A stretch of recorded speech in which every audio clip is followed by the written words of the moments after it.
place de l'université de Perpignan dans l'avenir de la ville, selon vous? Perpignan est-elle décidée, enfin, serait-on tenté de dire, d'assumer son statut de ville universitaire? Je crois que depuis très longtemps, mes prédécesseurs ont été très présents, et notamment Paul Alduy, sur les choix importants pour maintenir l'université de Perpignan. En plus, l'université de Perpignan, c'est quand même une université qui dure depuis 7 ou 8 siècles, et donc elle est ancrée dans la vie perpignanaise. Donc ça, c'est le premier point. Le second point, c'est que c'est une université que je connais pour plusieurs raisons, puisque étant patron d'un cabinet d'avocats, j'ai embauché quasiment tous les avocats du cabinet de Fidal Perpignan qui viennent de l'université de Perpignan. Donc j'ai vite vu quel était l'intérêt dans le domaine qui était le mien, celui du droit, la formation et l'excellence de l'université. Il se trouve que, ayant fait mes études de droit à Montpellier, j'ai quand même commis l'irréparable en étant chargé de cours pendant une année sur notamment le DESS de M. Paul Blanc en matière de droit franco-marocain pour animer la partie fiscale. Et traversant ces locaux régulièrement, j'ai une connaissance assez particulière de l'université. Plus généralement, ce que je voulais dire dans les projets de la ville, parce que là on est pour parler d'une manière concrète. Être proche de l'université, j'y reviendrai tout à l'heure. Mais sur les projets de la ville, il y a à la fois un projet de reconnaissance du rôle fondamental de l'université à travers, et ça c'est un premier investissement de la ville, la restauration, restructuration et reconstruction des locaux de l'ancienne université, qui sera bientôt le siège de la Fondation. Donc il y a un premier axe important relatif justement à cette université, et mon souci, c'est que cette université puisse revenir en centre-ville. Alors vous me direz, j'ai eu la mauvaise habitude de faire mes études à la faculté de droit de Montpellier qui était en plein centre-ville. Il n'y a donc aucune raison pour qu'il n'y ait pas, à un moment donné, la faculté de droit qui revienne en centre-ville. Et sur ce sujet, j'ai un projet que je porte depuis plusieurs années, puisque sur notamment la place qui se trouve à côté du tribunal, et sur cet ensemble au-dessus du parking Arago, j'avais réservé des droits à construire importants, puisqu'auparavant il y avait notamment un lycée, et donc la ville est propriétaire de droits à construire sur la dalle Arago, qui pourrait recevoir d'une manière très facile et pratique l'université, et notamment la partie de droit de l'université de Perpignan, parce que je pense que pour qu'une ville vive et que pour qu'une université vive, il est nécessaire qu'elle participe à la vie du cœur de ville. Et donc ça, c'est un premier élément sur lequel je suis tout à fait disposé non seulement à y travailler, mais où j'ai déjà tous les éléments juridiques qui permettraient le développement en centre-ville. Ça me paraît un élément important. Le deuxième élément, c'est que on a quand même un élu délégué à l'université de Perpignan depuis toujours, en la présence d'Annabelle Brunet qui est là d'ailleurs. Donc la représentation politique de la ville de Perpignan à l'université a toujours été très présente. On a toujours été très proche des présidents de l'université, parce que, je dis on, parce que j'englobe l'emploi de vue là-dedans, on a toujours été très proche de ce qui devait se passer, et comme notre action sur le territoire est pour nous une action aussi sur le savoir, il était pour nous essentiel que d'abord on conserve une unité et une université très forte à Perpignan, d'autant plus qu'il y a une tradition. Deux, là j'irai peut-être un peu trop loin là-dessus, qu'elle garde son autonomie, et j'ai des idées personnelles sur l'autonomie des universités, qui est un peu plus large peut-être que le cadre précis dans lequel on veut les enfermer.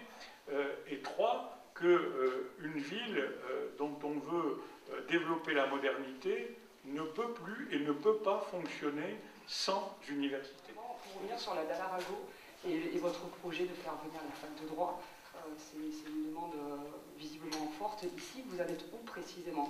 Est-ce que c'est juste un projet ou est-ce que vous êtes allé plus loin?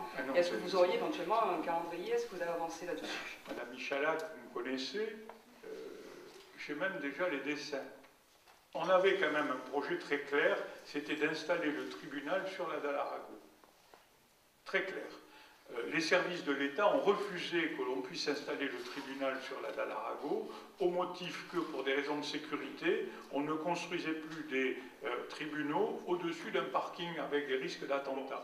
Donc à partir de là, on est chez toujours ces 14 800 mètres carrés constructibles, et que on a tout de suite, et ça fait quelques années que je réfléchis et que j'en parle, en disant c'est l'endroit idéal pour recevoir notamment la faculté de droit. Voilà. Donc ça peut commencer demain. C'est-à-dire qu'on n'a pas demandé l'autorisation à personne. Il n'y a pas à réviser le plan local d'urbanisme, il n'y a pas à demander des autorisations, c'est la ville qui en est propriétaire. Voilà. Alors il suffit après de faire en sorte de définir les besoins avec l'université et puis de financer. Et là, la proposition que je fais aujourd'hui est une proposition très claire.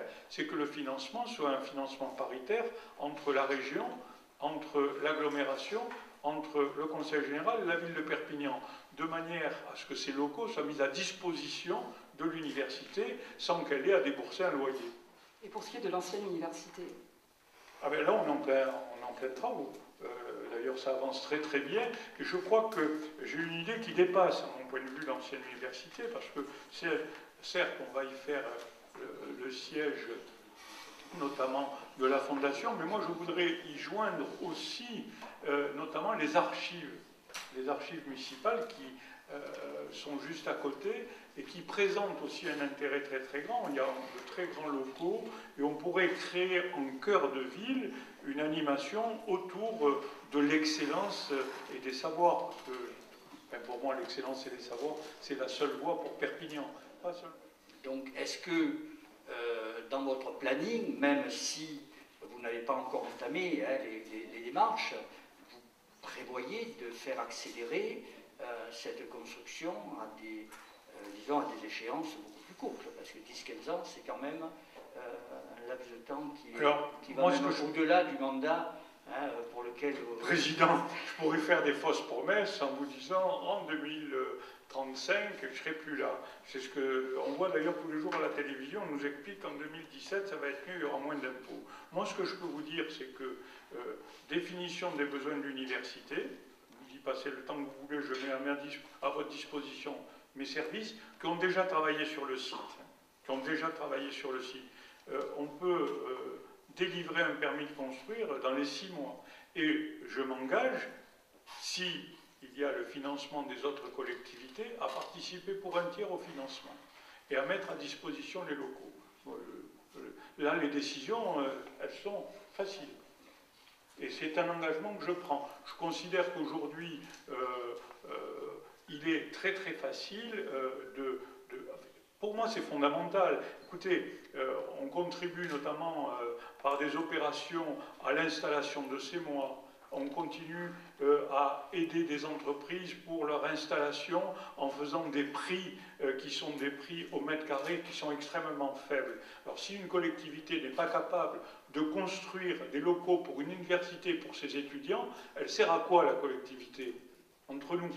Voilà, donc moi, le délai, c'est tout de suite. Je n'ai pas de problème là-dessus. Un exemple. La commune de Narbonne, qui reçoit donc à peu près 800 étudiants, s'engage auprès de l'université de façon récurrente pour un montant de 150 000 € annuels. Si je me réfère un petit peu aux aides de la mairie de Perpignan à l'université, on est à peu près à 10 fois moins en termes d'aides, et en plus ce sont des aides qui sont relativement ponctuelles. Est-ce que vous envisagez d'aider l'université de façon beaucoup plus importante sur le domaine financier? Vous connaissez, j'ai l'habitude de dire les choses comme je les pense. D'abord, il faudra quand même revoir le problème des droits d'inscription dans les universités. Bon, parce que le problème de l'aide de la ville, c'est qu'on va chercher dans la poche des contribuables l'aide. Hein. Ça ne vient pas. Et donc je considère que je suis sur un acte et je vais vous le développer d'une manière très très claire. Il faut, à mon point de vue, aussi revoir le montant des droits d'inscription pour qu'une université soit autonome. Deuxièmement, qu'une ville contribue, c'est tout à fait normal. Elle y contribue déjà par l'exonération de taxes foncières sur les propriétés bâties. Parce que la ville et les contribuables perpignanais se privent, puisqu'il y a une exonération, d'une taxe foncière sur les propriétés bâties qui, pour des locaux comme ceux-ci, de l'université, dépasserait les 1 million d'euros. Bon, ça existe aussi.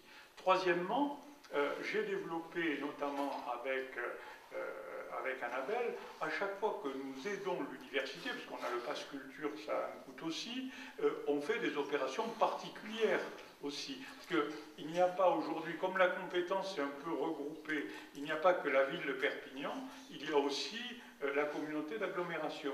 Et par exemple, sur le programme qui nous est proposé récemment, Platinium, nous sommes engagés ville et communauté d'agglo, mais ça vient de la même poche, les contribuables perpignanais, à soutenir l'université. Et je crois que dans notre rôle, il faut soutenir des projets. Et vous m'aurez à vos côtés quand on soutiendra des projets. En revanche, je vous le dis, Président, envoyer des subventions globales sur du fonctionnement, je ne pense pas que ce soit la bonne solution. Je préfère financer des opérations particulières. Comment vous expliquez quand même la différence de moyens, si on le rapporte à l'étudiant, entre Narbonne et ici? Parce qu'ici, on a un petit peu inventé l'étudiant à 1 euro. Quand même. Oui, à Narbonne, je connais bien, à Carcassonne, ce n'est pas des universités. C'est les mairies payent pour qu'on garde quelques étudiants chez eux. C'est tout le différentiel avec Perpignan. 150 000 € pour 800 étudiants à Narbonne. Et, oui, l'exonération de taxes foncières, elle fait 1 million d'euros ici. Bon, voilà. On ne parle pas de la même chose. Béziers, Narbonne, Carcassonne, ça n'a rien à voir avec l'université de Perpignan. Rien. À mon point de vue, il faut comparer les choses comparables. Là, on va parler du transport. Voilà, pour lancer une parler du réflexion. Transport.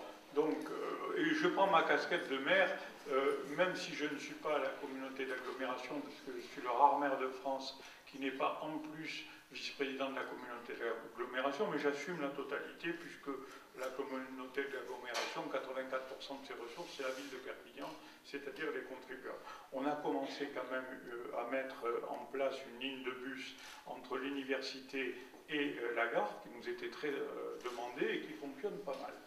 Ensuite, on est dans un projet ville important qu'on est en train de développer de bus à haut niveau de service pour desservir à la fois l'université et des deux côtés d'ailleurs, et le centre-ville. Bon, après, sincèrement, pour avoir été étudiant à Montpellier, pour avoir des enfants étudiants à Toulouse et à Perpignan, on est dans une des rares villes de France où on peut passer du campus au centre-ville en un quart d'heure. Une rare ville de France. À Montpellier ou à Toulouse, pour passer d'un campus à Montpellier en centre-ville, il faut une demi-heure, 3/4 d'heure. On peut améliorer, mais ce n'est pas le drame, quoi, hein. Je suis allé étudier en DEA et en doctorat à l'université de Toulouse.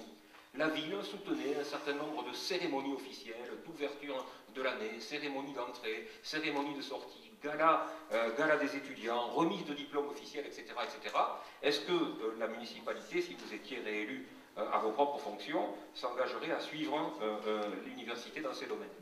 Ça me paraît, alors moi ça me paraît essentiel. Quand le président Laurent est venu me voir pour la remise des diplômes, je crois que ça a duré 30 secondes dans mon bureau. Quand il m'a dit voilà le projet que j'ai, qu'est-ce que tu en penses, etc. Est-ce que tu peux participer au financement? J'ai dit oui tout de suite. La chapelle des Dominicains, on m'aurait demandé. Parce qu'aujourd'hui, le problème de l'université, venant moi-même de l'université, c'est quand même un monde qui est assez fermé et qui n'est pas vécu par les autres comme étant ouvert. Parce que là, il n'y a que des gens intelligents. Donc les gens de la base, ils ont peur d'y aller, d'y rentrer, ils ne savent pas comment. Donc à partir de là, l'ouverture et la représentation universitaire, notamment par la remise des diplômes, et notamment dans un lieu public et dans un lieu au cœur de ville, me paraît être un élément qui va renforcer l'attractivité de l'université. Et puis, je pense que le problème de l'université, c'est qu'on fait bien les choses c'est fait d'une manière extraordinaire. Il y a des enseignants de grande qualité. On fait un micro-trottoir et on parle du professeur Delceni. On le connaît plus aux États-Unis qu'à Perpignan. Il y a quand même un problème de fond. Et donc je considère que sur ce point-là, ces projets, ces remises des diplômes médiatisés sont des éléments de nature à renforcer, bien sûr, ce que nous savons, ce que les Perpignanais ne savent pas tous. Et donc je suis un partisan convaincu des diplômes. Je fais même d'ailleurs, aujourd'hui je suis très très présent, plus les lycées commencent en fin d'année à commencer à faire de remises de diplômes. Moi j'ai toujours été impressionné par un film quand j'étais jeune qui s'appelait Le Lauréat, et où on voit la fin d'une année scolaire aux États-Unis, comment on remet les diplômes en présence des familles, et les gens sont fiers que leurs enfants soient diplômés, et je crois que ça c'est un élément qui renforce à la fois l'attractivité de l'université et sa visibilité. Vous m'aurez toujours à vos côtés sur ce sujet. C'est plus jeune. Il est sorti, vous le savez, comme tous les ans, un classement sur les villes universitaires où il faut donc étudier. La ville de Perpignan n'est pas bien placée pour le sortie, la culture. Que pensez-vous de cette faiblesse? Alors, je suis assez partagé, parce que c'est vrai que l'on compare des grandes métropoles, pour celles que je connais notamment particulièrement, Lyon, mon second fils qui a commencé ses études de droit ici, qui les a terminées à Toulouse, est aujourd'hui aussi chargé de cours à Lyon, donc je sais ce qui se passe à Lyon, sauf qu'on est en train de rattraper notre retard, parce que nous avions du retard. Et le grand débat du théâtre de l'Archipel était celui, président, que vous soulignez, c'est qu'on ne peut pas prétendre être une ville universitaire sans avoir à côté des équipements culturels de haut niveau. Ça, c'est pas possible. Bon, aujourd'hui, on a rattrapé ce retard avec le théâtre à l'Archipel, mais pas uniquement avec le théâtre à l'Archipel, avec l'ensemble, notamment des structures culturelles que l'on a. On a par exemple quelque chose qui s'appelle la Casa Musicale, où on a réussi à notamment à amener au plus haut niveau un garçon comme Sébastien Ramirez, qui est considéré comme un des meilleurs danseurs français. On a Némir, qui est parti de la Casa Musicale, qui est aujourd'hui considéré comme un des plus grands spécialistes de hip-hop. Donc on est en train de travailler sur le retard que nous avions en matière d'équipement culturel. Et je crois que là-dessus, on est sur la bonne voie. Alors il reste quelques éléments à construire. J'ai d'ailleurs... on voit très bien que ce qui vient de l'extérieur nous apporte quelque chose. Je parle de l'Institut Jean Vigo, que je voulais très développer. Aujourd'hui, le nouveau directeur que j'ai reçu dernièrement, qui venait d'une autre ville du Nord, m'a dit « Mais monsieur le maire, vous avez l'église des Carmes, qui pourrait être un endroit extraordinaire pour faire du développement culturel. Et on va restaurer l'église des Carmes. » On est parti notamment à la Casa Musicale, sur le Meeting of Style, le MOS, qui aujourd'hui, c'était à l'origine un truc de graffiti qui intéressait personne. Aujourd'hui, la ville a soutenu cette action de jeunes à travers l'art du graphe, et on s'aperçoit qu'on est dans un développement considérable, aussi culturel, puisqu'on est classé 3e ou 4e ville de France en matière de graphe. Voilà ce qu'on essaie de faire. Mais, Président, je suis conscient qu'il faut développer l'aspect culturel, étant entendu que sur l'aspect sportif, en revanche, par rapport à toutes les autres villes de France, là on est en avance. Là on est en avance. En plus, vous avez la proximité du parc des sports entièrement rénové, où j'ai l'habitude de voir souvent le dimanche matin des étudiants qui peuvent pratiquer. Ça ne touche pas l'enseignement, mais après discussion avec les responsables des Dragons catalans de l'USAP, notamment des clubs de basket et de handball, ils ont aujourd'hui le besoin d'avoir des structures d'hébergement, notamment des jeunes qui vont se destiner au métier du sport, structures d'hébergement.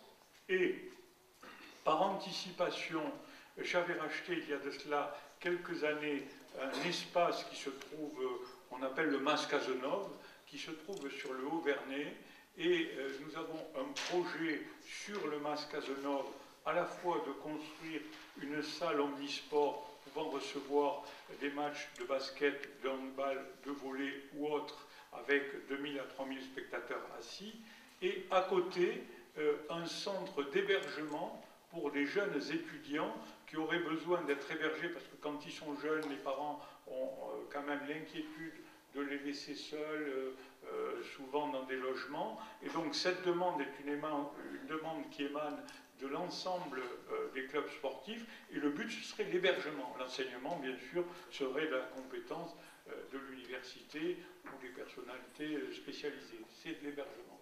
Je dis ce que je pense, vous avez l'habitude. Est-ce qu'il est normal que les frais d'inscription ne permettent pas une plus grande autonomie? On est sur des frais d'inscription à la faculté qui sont aux alentours de 300 €, je crois. Bon, voilà. Est-ce que aujourd'hui, quand on veut une qualité d'enseignement, une qualité de locaux, une qualité d'organisation, l'excellence de professeurs et de formation, est-ce qu'on ne peut pas penser que les frais d'inscription doivent être un peu plus élevés? C'est la question que je pose. Le tout gratuit, de toutes les manières, c'est faux. Parce que le tout gratuit, c'est aller chercher le complément dans la poche des contribuables. Donc, est-ce que... Voilà, c'est la question que je pose, d'une manière très claire. Je suis pour une augmentation des frais d'inscription. Une autre question. Un internaute nous dit « Améliorer la vie étudiante, c'est bien, mais où iront les diplômés sans développement économique local ?» Oui, ça, c'est la vraie question. Ça, c'est la vraie question. Là c'est partagé. Vous savez, au moment de choisir sur l'évolution de ma carrière, j'ai hésité entre l'histoire-géographie et le droit. Bon, et ce choix, c'est un choix qu'on fait à un certain moment. On sait aujourd'hui que si on choisit de faire histoire-géographie, eh bien, la voie, c'est le professorat ou autre chose. Mais il faut aller vers un métier. Je prends un exemple simple. J'ai dans ma famille deux choses très simples. J'ai un de mes neveux très très brillant qui a fait philo, sauf qu'il n'a pas passé le concours de professeur de philosophie. Aujourd'hui, il est maçon. Ma belle-fille a fait les mêmes études de philosophie, elle a passé le concours pour devenir professeur de philosophie. Elle est professeure de philosophie. Et je crois qu'il faut expliquer aux étudiants que les études, c'est un moyen pour accéder à l'emploi et pour accéder à la professionnalisation. Combien de camarades comme moi ont fait des études de droit, sauf que les études de droit, si vous ne finissez pas par le CAPA, vous n'êtes pas avocat. Enfin, c'est comme ça, mais c'est la réalité.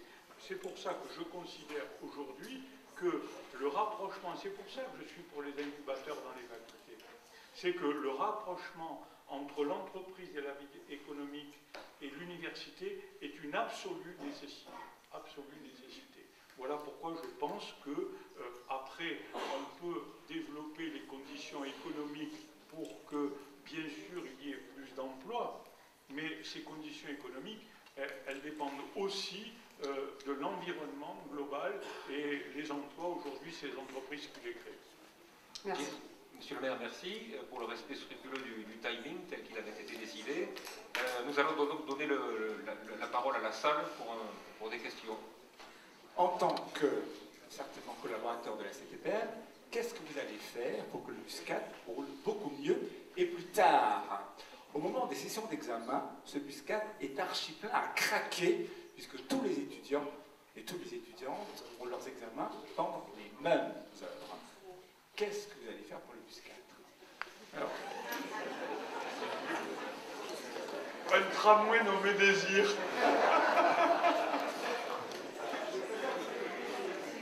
D'accord. On va regarder si on ne peut pas développer les bus articulés, ils sont plus grands. En revanche, il y a un élément intéressant sur lequel je pense qu'on peut être très très souple, et là on peut peut-être dans ce pays, tous ensemble, faire preuve d'intelligence. C'est-à-dire qu'en règle générale, à l'époque où j'étais à l'université, les examens étaient fixés largement à l'avance. Donc, on peut peut-être, sans aucun problème, je ne sais pas si je pense que ça va continuer comme ça, bien sûr. Donc, je pense que quand il y a des examens importants avec des effectifs importants, ça ne pose aucun problème de mettre un bus supplémentaire, deux bus supplémentaires, pour pouvoir amener des étudiants dans de bonnes conditions, pour pouvoir desservir plus tard quand les examens finissent tard. Ça, c'est une question. Et le rôle d'un élu qui est, notamment de la ville à la faculté, ça peut être ce rôle, parce qu'il suffit d'un coup de téléphone pour dire les examens c'est tel jour, vous mettez 3 bus le matin, 3 bus le soir. Ça c'est aucun problème là-dessus. Aucun problème. Parce que la CTPM, c'est quand même là aussi avec l'argent des Perpignanais. Ça ne tombe pas du ciel. Hein. Donc ça pose vraiment aucun problème. Il suffit de se coordonner pour renforcer. Et après, je vais poser la question à CTPM pour voir la qualité du bus. Il y a beaucoup de gens qui ne savent pas que l'environnement des parkings, à Perpignan, il y a beaucoup de places gratuites. Ça ne suffit pas comme réponse. J'ai pris la décision aussi de développer, notamment à côté du théâtre de l'Archipel, sur l'actuelle gare où il y a des cars mais où je veux les déplacer, je veux développer sur cet endroit-là un parking notamment à bas coût, c'est-à-dire un parking tarif jaune comme nous les avons, à 1 € la demi-journée. J'ai aussi dans mon programme la création d'un parking souterrain sous la place Cassagne parce que cette partie sud de la ville est très mal desservie. Et quand on est à la place Cassagne, il n'y a pas uniquement l'aspect folklorique de la place Cassagne en surface, il y a aussi tous les bâtiments historiques de la ville, dont l'université qui se trouve à 300 mètres à vol d'oiseau. Donc voilà le deuxième projet de parking. Et le troisième projet de parking, c'est l'extension devant la FNAC sur ce qu'on appelle le square Jean-Violet d'un troisième élément de parking. Mais je crois que la solution, c'est le transport en commun. Bien, M. Pujol, on va vous remercier. Il est 19 h, donc le débat est terminé. Nous vous remercions pour avoir apporté des éléments de réponse à nos questions, nous universitaires. Merci.